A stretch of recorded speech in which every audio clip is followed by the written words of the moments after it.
You're gonna be alright, just hold on for one night. It may take your whole life, but joy comes in the sunrise. Sunrise, just stay there, good things will come later. God made... Nous sommes dans la joie. Est-ce que vous êtes dans la joie ce matin? Le psalmiste David, il disait, je suis dans la joie quand on me dit, allons à la maison de l'Éternel. Alléluia. Nous y sommes. Alléluia. Nous sommes dans sa maison. Nous sommes son peuple rassemblé. Et à cause de cela, nous sommes dans la joie. Ça ne veut pas dire qu'on n'a pas de problème. Ça ne veut pas dire qu'on n'a aucune difficulté, que tout roule comme sur des roulettes. Pas forcément. Et ce qui est sûr, c'est que la joie du Seigneur, elle remplit nos cœurs. Alléluia. Et nous vivons de sa joie encore ce matin, que sa joie vienne inonder nos cœurs. Sois béni, Johan, soyez bénis, mes frères de l'équipe de louange. On veut louer le Seigneur ensemble. Je suis dans la joie, une joie immense. Je suis dans l'allégresse, car mon Dieu m'a libéré. Je suis dans la joie, une joie immense. Je suis dans l'allégresse, car mon Dieu m'a libéré.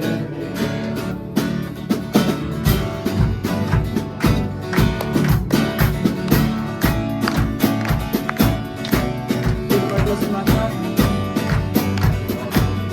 C'est ma joie ce matin.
Des raisons pourquoi on va être dans la joie cette semaine. On va commencer tout cela. Cette semaine, le Seigneur m'a donné un tour. Vous n'avez pas de raison. Cette semaine, le Seigneur m'a donné un tour. Merci pour la joie. Donc, venez prier. Qu'est-ce qu'il a fait pour vous cette semaine?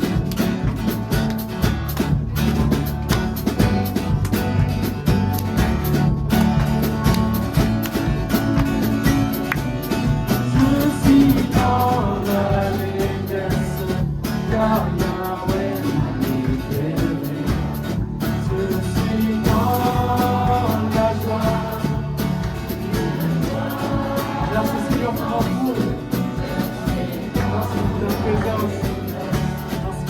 devant. Les petites choses, c'est important pour toi. La joie, une joie immense. Je suis dans l'allégresse, car là je m'anime. Encore une fois, je suis dans la joie, une joie immense. Je suis dans l'allégresse, car Yahweh m'a libéré. Amen.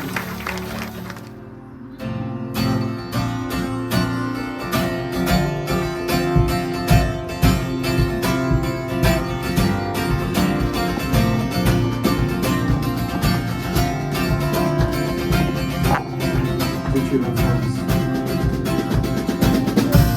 Tu es ma force et mon chant. Chaque jour je me confie en toi. Mon sauveur et mon Dieu.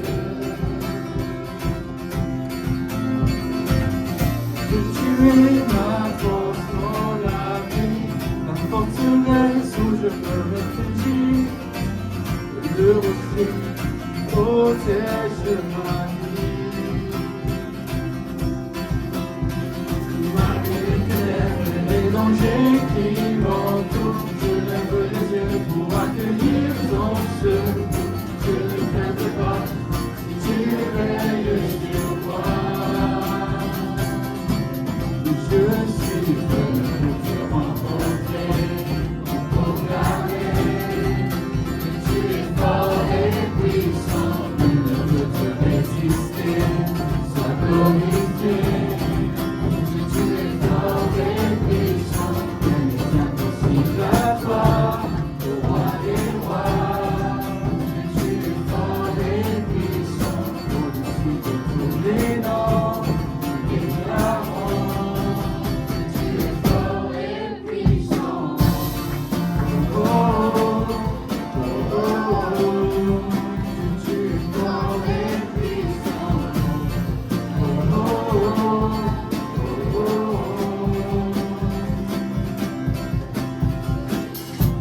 Tu es ma force et mon chant, mon bouclier et mon libérateur, souverain, mon sauveur rayonnant.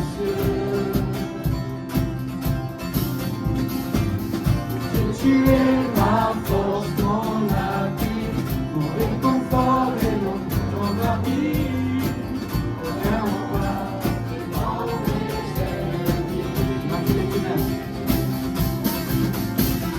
Malgré les ténèbres et les dangers qui m'entourent, je lève les yeux pour accueillir ton secours. Je ne craindrai pas si tu veilles sur moi. Malgré les ténèbres, malgré les ténèbres et les dangers qui m'entourent, je lève les yeux pour accueillir ton secours. Je ne craindrai pas si tu veilles sur moi. Je suis venu pour te rencontrer, pour proclamer que tu es fort et puissant, tu ne peux te résister, sois glorifié. Que tu es fort et puissant, rien n'est impossible à toi, ô roi des rois. Que tu es fort et puissant, au-dessus de tous les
Que Dieu est parmi nous.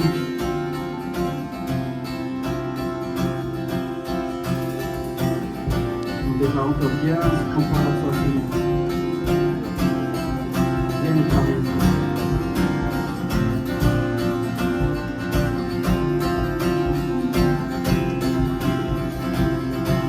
Rien n'a pas. Me séparer de ton amour, manifesté en Jésus-Christ, mon Sauveur et nos cieux. Rien ne peut me séparer de ton amour, manifesté en Jésus-Christ, mon Sauveur et nos cieux. Rien ne peut. Rien ne peut me séparer de ton amour, manifesté en Jésus-Christ, mon Sauveur et nos cieux. Rien ne peut me séparer de ton amour, manifesté en Jésus-Christ, mon Sauveur et nos cieux. Je suis venu pour te rencontrer, pour proclamer que tu es fort et puissant, tu ne peux te résister. Sois glorifié, que tu es fort et puissant, rien n'est impossible à toi, au roi des rois. Que tu es fort et puissant, au-dessus de tous les noms, nous déclarons.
Gloire à Dieu, il nous a rachetés.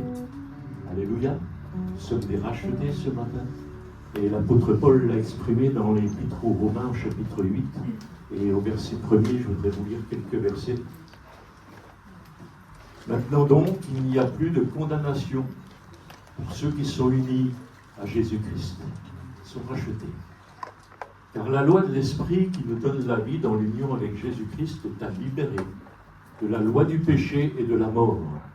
Ce que la loi était incapable de faire parce que l'état de l'homme la rendait impuissante, Dieu l'a fait. Il a envoyé son propre Fils avec une nature semblable à celle des hommes pécheurs. Et pour régler le problème du péché, il a exécuté sur cet homme la sanction qu'encourt le péché. Il l'a fait pour que la juste exigence de la loi soit pleinement satisfaite en ce qui nous concerne, nous qui vivons, non plus à la manière de l'homme livré à lui-même, mais dans la dépendance de l'esprit. En effet, les hommes livrés à eux-mêmes tendent vers ce qui est conforme à l'homme livré à lui-même, mais ceux qui ont l'esprit tendent vers ce qui est conforme à l'esprit. Amen. Et là, ici, l'apôtre parle de deux lois, vous l'avez compris avec moi, la loi du péché, à laquelle nous étions soumis auparavant, et puis la loi de l'esprit, qui nous conduit, qui nous dirige aujourd'hui. Alléluia. Béni soit Dieu pour cette vie nouvelle qu'il nous a donnée, et j'inviterai tous ceux, toutes celles qui ont expérimenté cette vie nouvelle, qui ont donné leur cœur à Jésus, qui ont accepté de s'engager avec lui dans les eaux du baptême, eh bien je les inviterai maintenant à se lever. Nous allons ensemble partager la scène, ce que le Seigneur nous a invités à faire à chaque fois que nous nous rassemblions. Partager le pain, partager le vin ensemble pour célébrer sa mort à la croix et son œuvre dans chacune de nos vies. Je vais inviter Philippe et Sylvie à me rejoindre pour partager le pain et le vin. Et pendant ce temps, nous pouvons encore louer le Seigneur, l'adorer ensemble de tout notre cœur. C'est lui qui nous a rachetés. À lui soit la gloire. Son si précieux amour,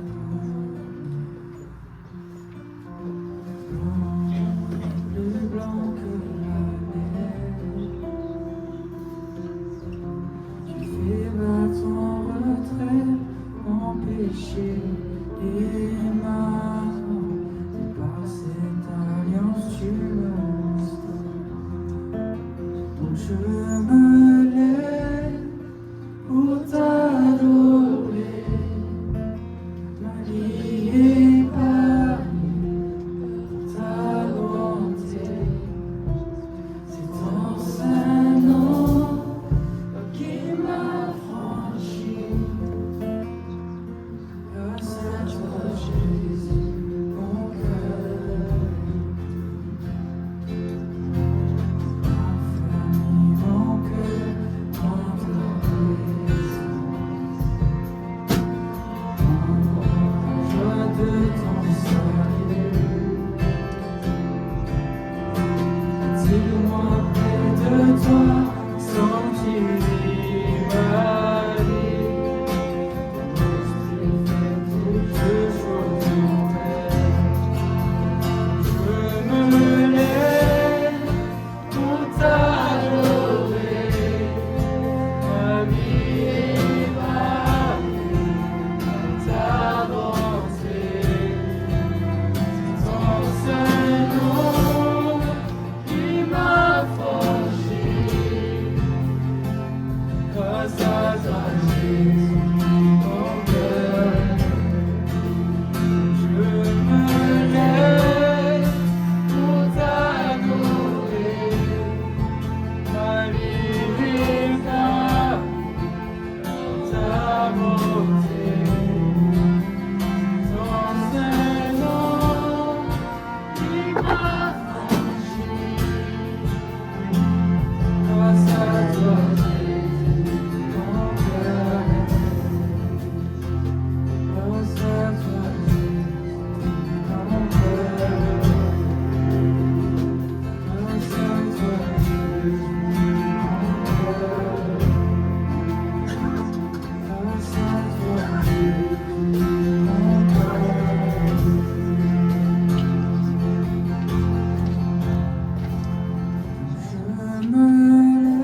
méditer ensemble la parole de Dieu. Le thème que le Seigneur a mis sur mon cœur pour ce matin va s'afficher derrière moi. Et j'aimerais qu'on puisse s'arrêter sur les paroles de l'apôtre Paul qui dira, on va voir dans quelles circonstances, arrête, arrête, ne te fais pas de mal, nous sommes tous là. Arrête, ne te fais pas de mal, nous sommes tous là. Je propose qu'on puisse lire ce récit, on le trouve dans le livre des Actes des Apôtres, le Nouveau Testament, Actes des Apôtres, chapitre 17, verset 23. Actes 17, 23. Vous l'avez ? Actes 17, 23. Ah, j'ai une erreur, c'est Acte 16, 23.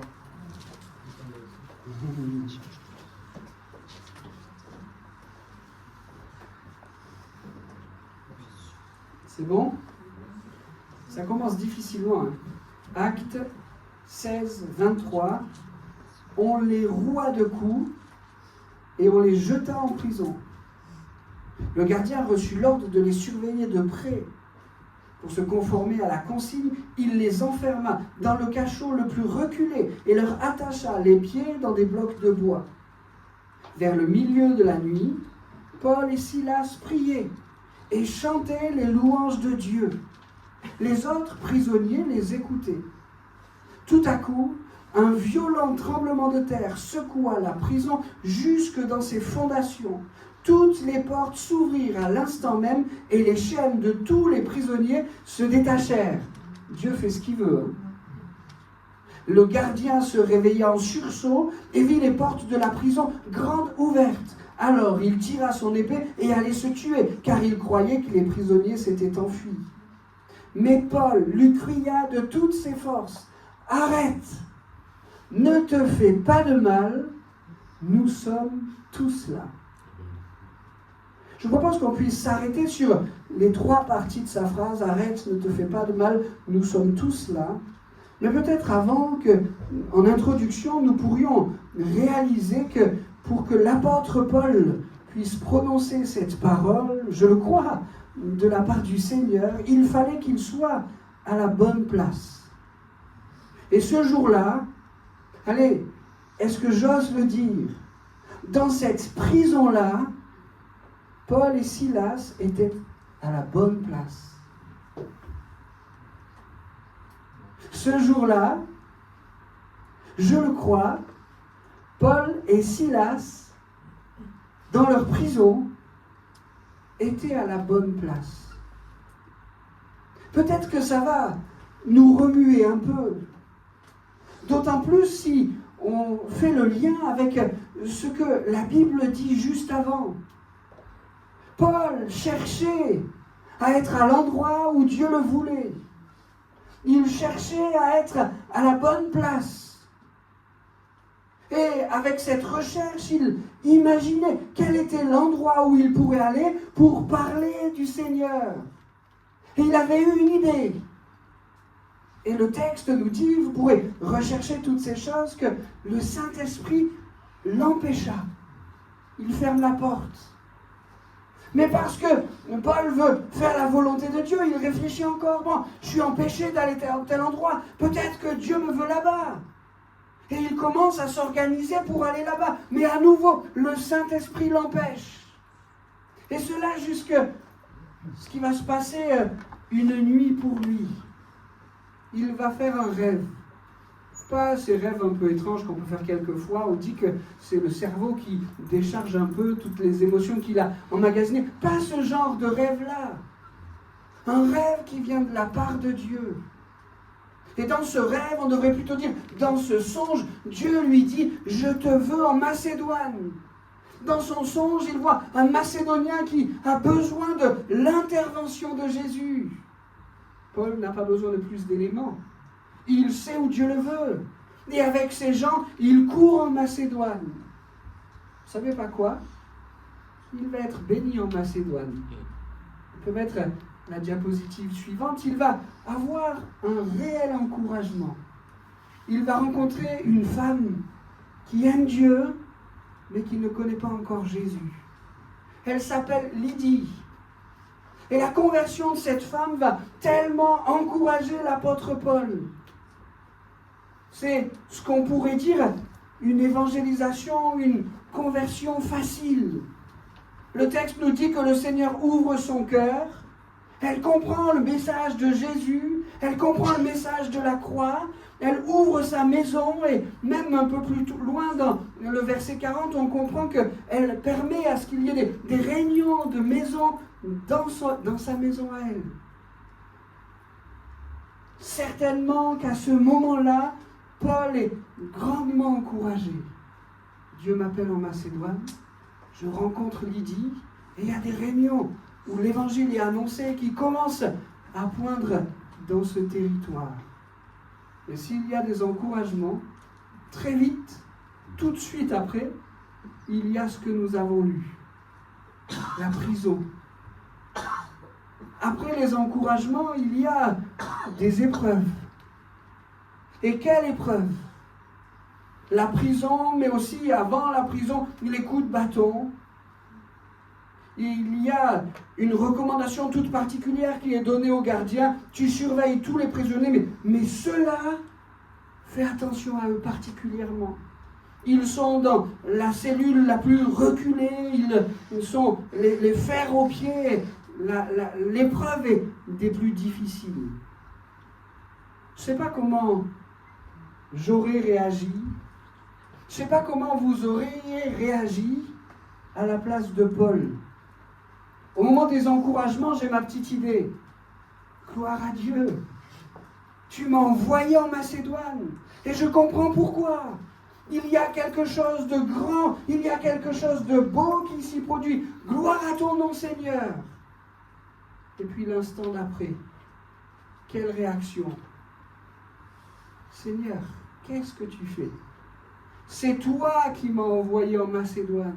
Le texte nous dit que la ville qu'il visite, Philippe, là, c'est la première de Macédoine. C'est Dieu lui-même qui l'a envoyé ici. Dieu, pourquoi tu permets ça?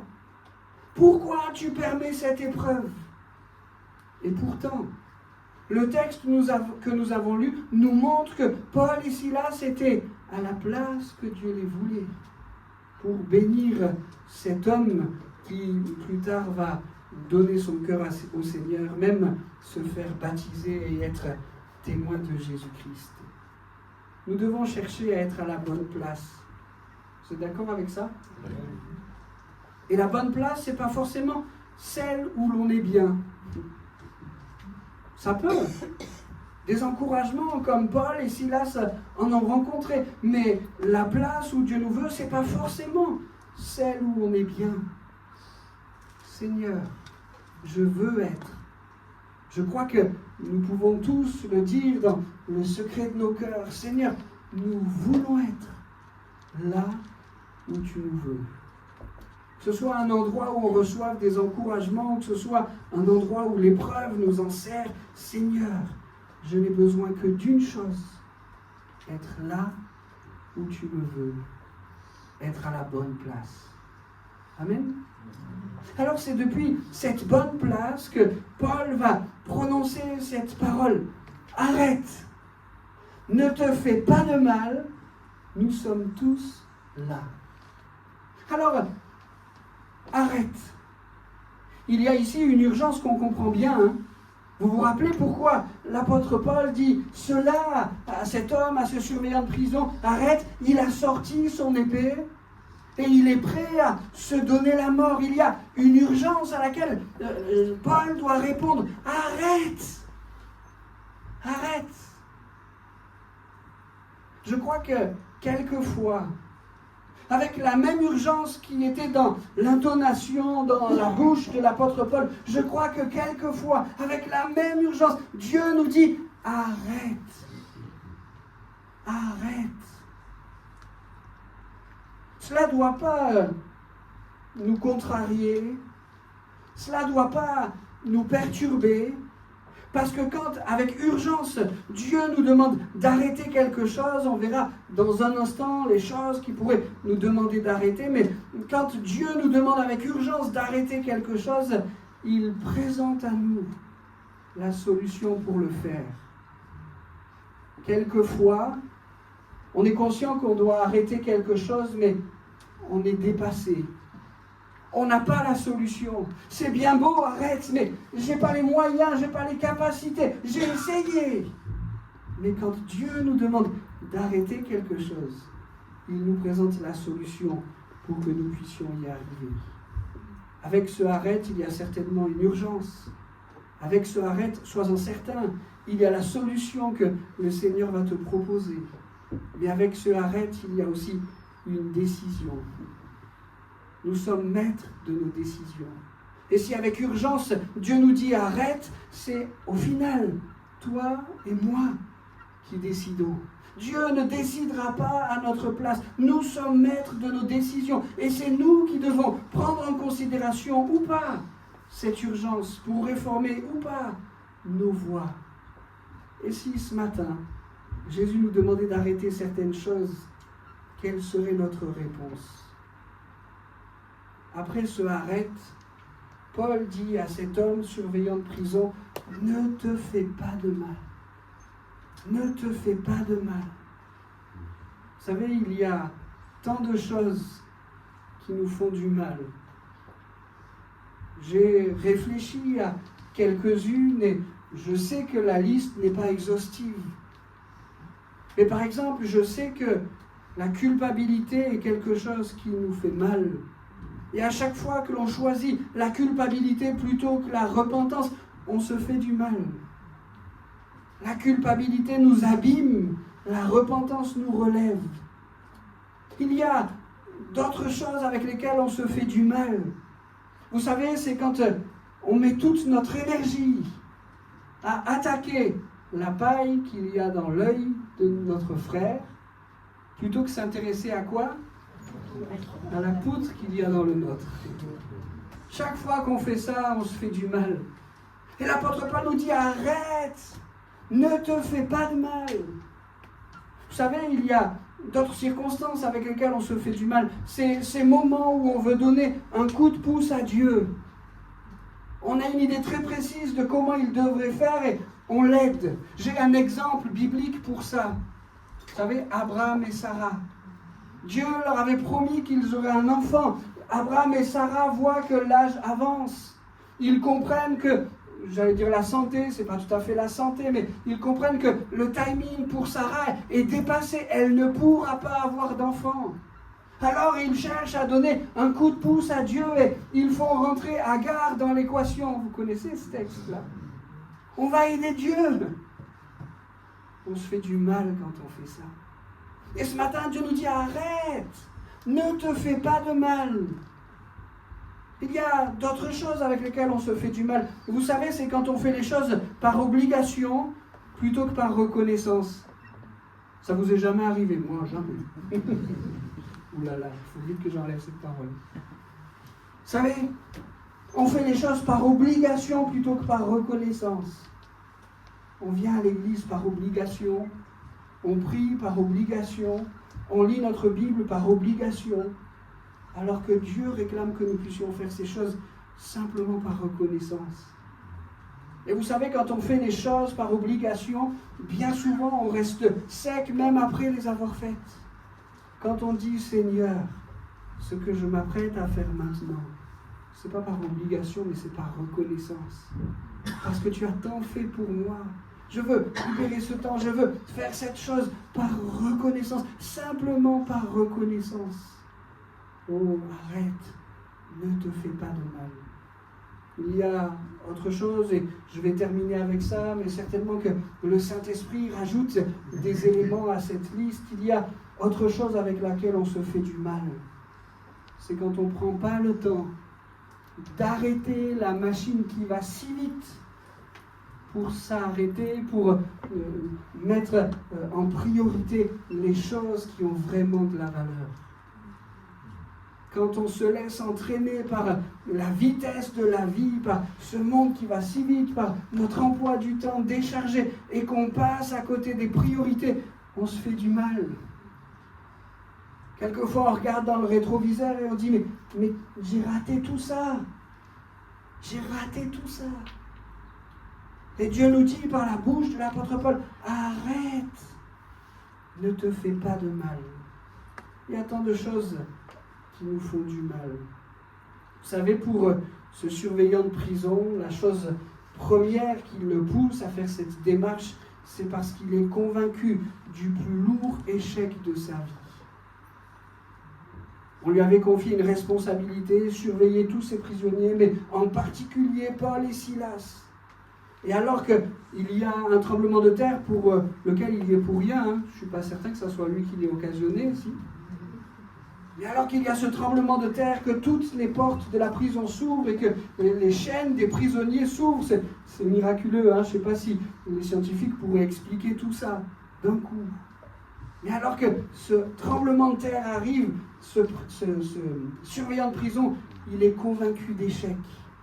Et vous savez, il y avait une loi qui disait que si un surveillant laissait échapper un prisonnier, il serait condamné par la condamnation qui devait être appliquée sur le prisonnier qu'il a laissé échapper. Vous m'avez suivi ? Certainement que les justiciers étaient en train de réclamer la peine de prison pour Paul et Silas. Ils avaient commis une grande faute, parler de Jésus, de l'amour de Jésus et du Sauveur. Et certainement que s'ils sont sortis de cette prison, le surveillant va avoir la même condamnation que celle qui leur était réservée. Mais Dieu va, par la bouche de Paul, inviter cet homme qui connaît l'échec à dire « Attends, regarde mieux.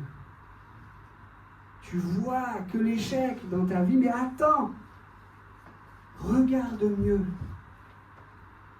Tout à l'heure, on dira « Nous sommes tous là. » Il n'y en a pas un qui est échappé. Ne te fais pas de mal. Et si c'est l'échec que tu vois dans ta vie, ne te fais pas de mal. Regarde mieux et tu verras ce que Dieu veut faire avec toi.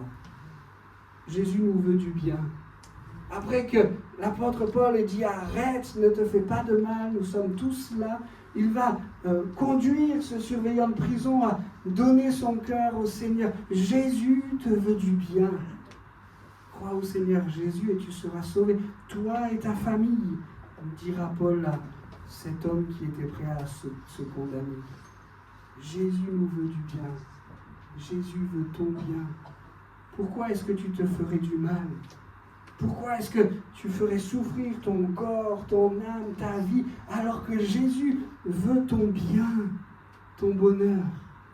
Et pour que ça puisse se réaliser dans ta vie, dans la mienne, Jésus a tout accompli. Il a donné sa vie sur la croix pour que nous puissions, comme ce surveillant de prison, être sauvés si nous croyons en Jésus. Jésus veut ton bien. Il est mort et ressuscité pour ton bien. Arrête! Ne te fais pas de mal. Il te veut du bien. Crois au Seigneur Jésus et tu seras sauvé. Il y a une parole de l'apôtre Paul que j'aime particulièrement dans ce moment. Nous sommes tous là. Ne te fais pas de mal. Nous sommes tous là. Vous savez, dans cette prison, il y a des opposés qui sont réunis. Le texte que nous avons lu nous signale que Paul et Silas sont en train de prier et de chanter dans la prison. Ils chantent à la gloire de Dieu. Ils chantent les louanges de Dieu. C'est pas toujours à ça qu'on s'attend quand on imagine les conditions dans la prison, n'est-ce pas ? Et alors qu'ils sont en train de prier et de chanter les louanges de Dieu, le texte va même jusqu'à nous dire que les autres condamnés, les autres détenus, ils écoutent ce qui se passe.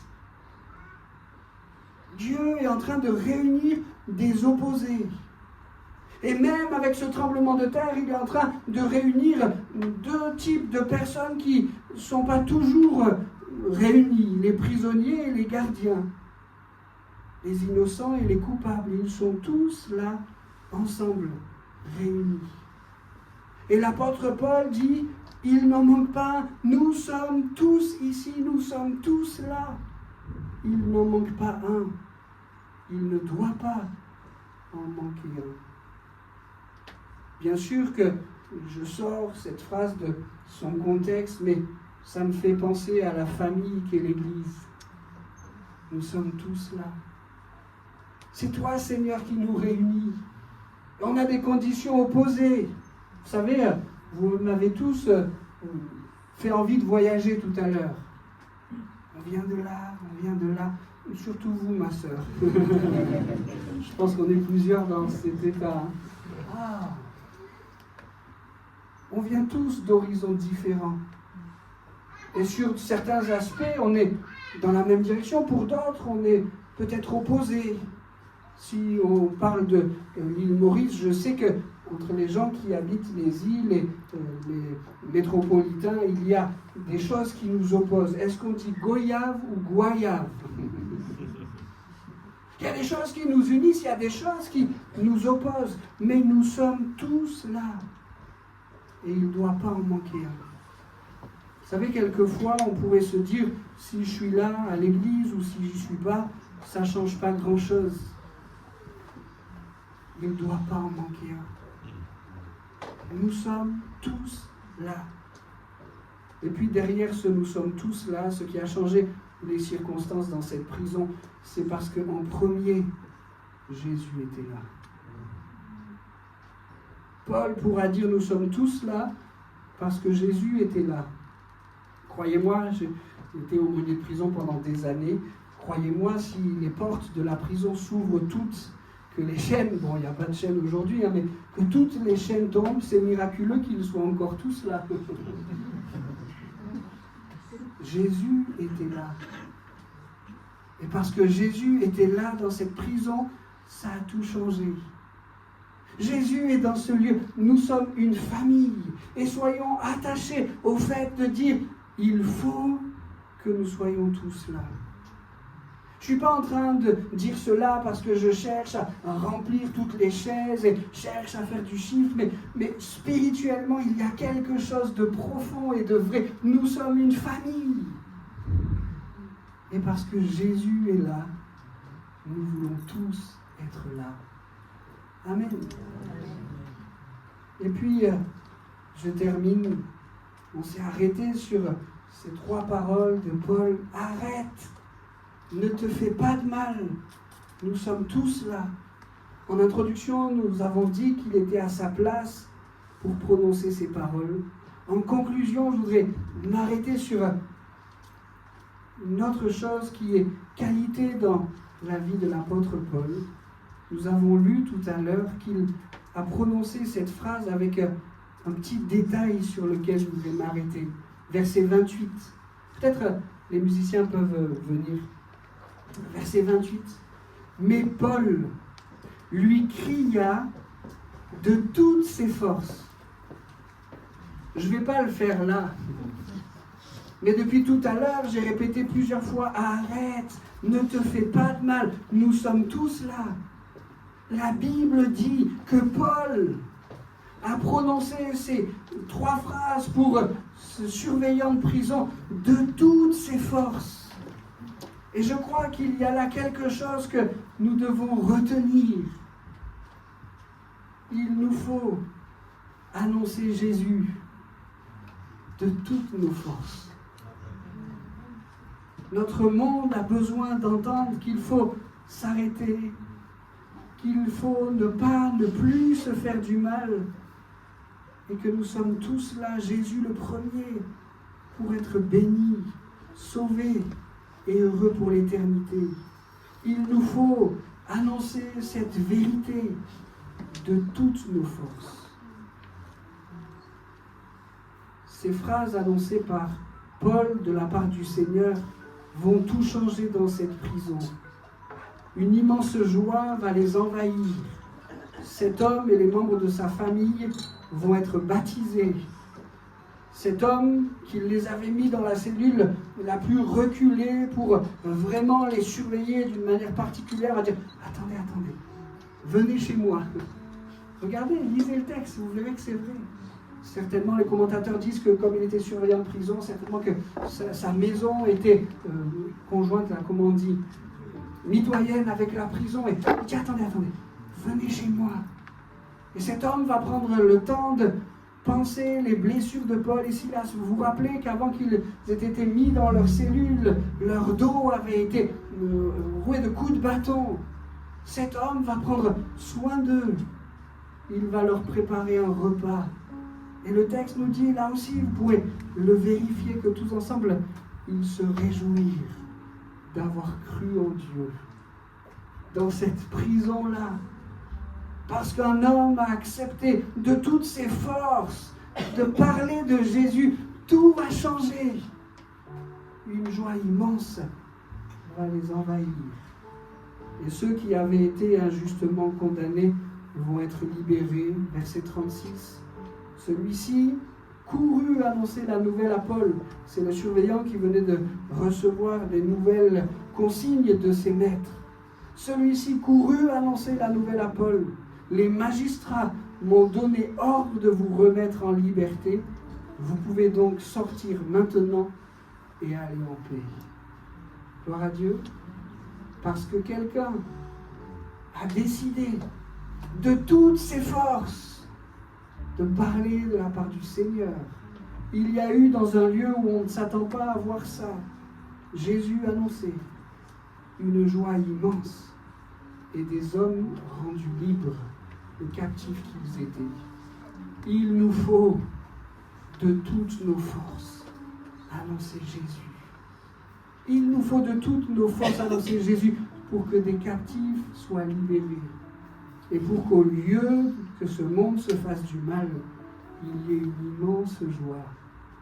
Des baptêmes, des repas, le fait de se réjouir d'avoir cru en Dieu. Amen. Je propose qu'on puisse reprendre ce cantique que nous avons pris tout à l'heure. Pur, Seigneur, c'est toi qui nous purifies par la croix. Et s'il y en avait dans ce lieu qui n'ont pas encore fait la paix avec Dieu par Jésus, à travers ce chant, dites Jésus, j'ai besoin de toi. Prends toute ma vie, purifie-moi, pardonne-moi, sauve-moi comme tu l'as fait pour Paul, pour Silas, pour ce surveillant. Seigneur, viens me sauver. Et qu'il y ait aussi pendant ce chant, alors que nous voulons élever ces mains pures, des hommes et des femmes qui pourront dire, je ne veux pas retenir cette parole de Jésus, mais je veux la prononcer avec force depuis la place où Dieu me veut. Seigneur, je veux être à la place où tu me veux. Amen. Ton sang si précieux, ton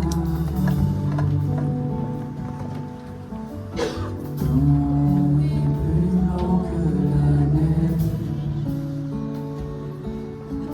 Tu fais battre en retrait mon péché et ma honte. Par cette alliance tu me restaures.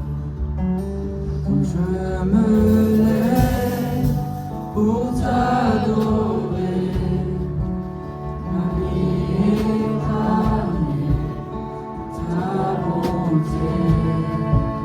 C'est ton seul nom qui m'a franchi. Grâce à toi, Jésus, mon cœur. Il a fermé mon cœur dans ta présence. Mon royaume de ton salut. Attire-moi près de toi, sanctifie ma vie.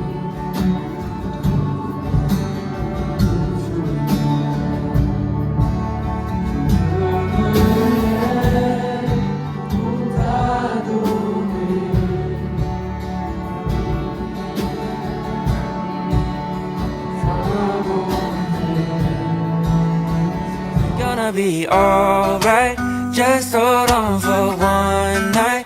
It may take your whole life, but joy comes in the sunrise. Sunrise, just